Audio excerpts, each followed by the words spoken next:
Hey guys, Master50 back again, and I wanted to get this review done because I did actually have someone request it, which was surprising actually. So cheers mate, I'm glad you enjoy my videos. And also I wanted to get it done today because of Modern Warfare 3 comes out tomorrow, and I'm probably going to do an unboxing for that. I'm probably, if I'm lucky, if I've got no coursework to do tomorrow, I'll do a playthrough of it. Hopefully finish it. Unlike the Resistance playthrough I started and didn't finish. So yeah, now would be a good time to do Uncharted 3. And to tell you the truth, I could make this the shortest review ever. I mean, I might even make it my shortest review because of it's pretty simple. Okay, so the gameplay, 10 out of 10, amazing. The story, 10 out of 10, 10 out of 10, amazing. The characters, 10 out of 10, amazing. The graphics, 20 out of 10. Out fucking standing. The multiplayer, 10 out of 10, amazing. Because guys, this game is amazing. This is one of the best games I've ever played. Not just the game of the year so far, because this is definitely a game of the year so far, and I'm almost at a point to say game of the year completely, because I don't think anything's going to beat this. A lot of people are saying Skyrim, but I'm probably not going to complete Skyrim and find out. So yeah, I'm going. So far, this is definitely my game of the year. Because I mean, the gameplay is flawless. It's just as good as you remember from Uncharted 1 and 2. You can't fault the gameplay of Uncharted. It's just so much fun. I mean, the melee combat has been much improved. It's a lot of people are saying it's like Arkham City, and that is true. But I preferred it to Arkham City's melee combat because you feel like you're an actual person. In Arkham City, you feel like you're a super powered person. I mean, it sort of takes away from the human feeling of the game. You know what I mean? So yeah, the actual the gameplay is amazing, and also the shooting mechanics just as good as you remember. The climbing mechanics, they're just as good as I remember. It's been a while since I've played, since I actually used climbing mechanics. So I played a bit of online. It's been 2 years since I played the last campaign, so from what I can tell, the climbing mechanics are just as good.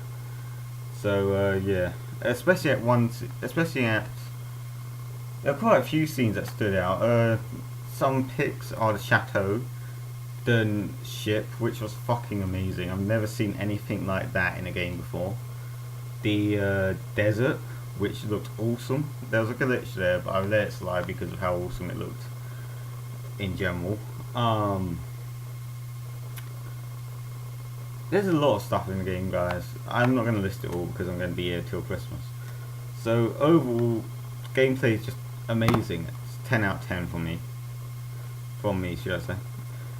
Okay, the story, I didn't think it was quite as good as the first one, but I thought it was massively improved over Uncharted 2, because I was one of the few who didn't not like Uncharted 2, but didn't think Uncharted 2 had as good a storyline as Uncharted 1. I much preferred the storyline in Uncharted 1.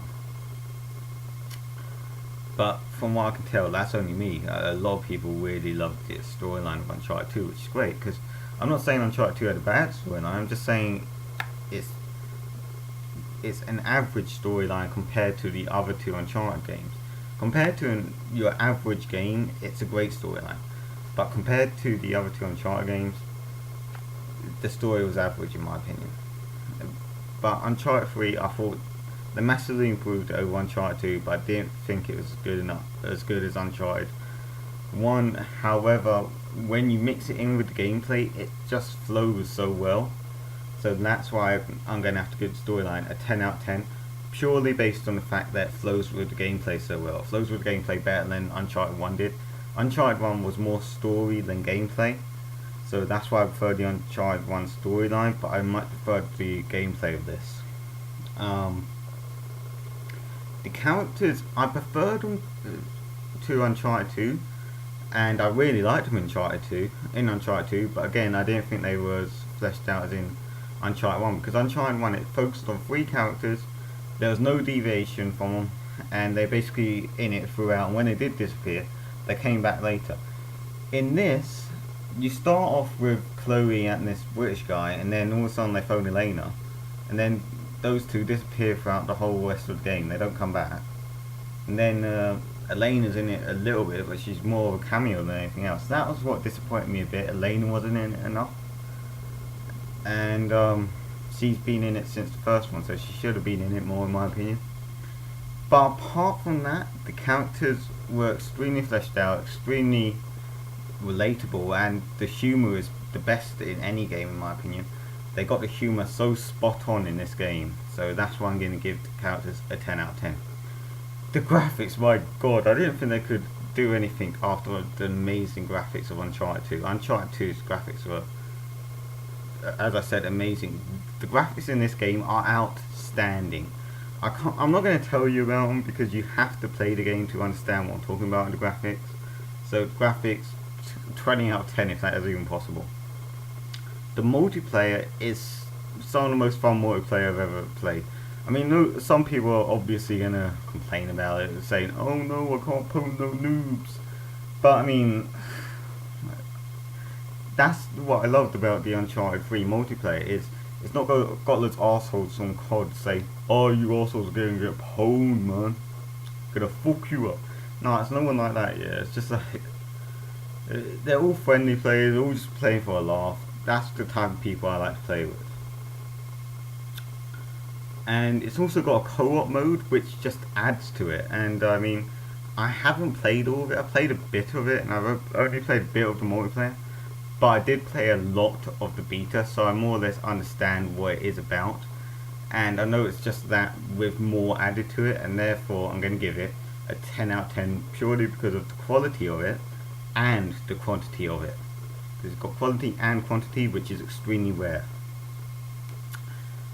And one thing I do want to touch upon, guys, which I forgot to touch upon with the gameplay, towards the end, this was one of the few problems I had with the game.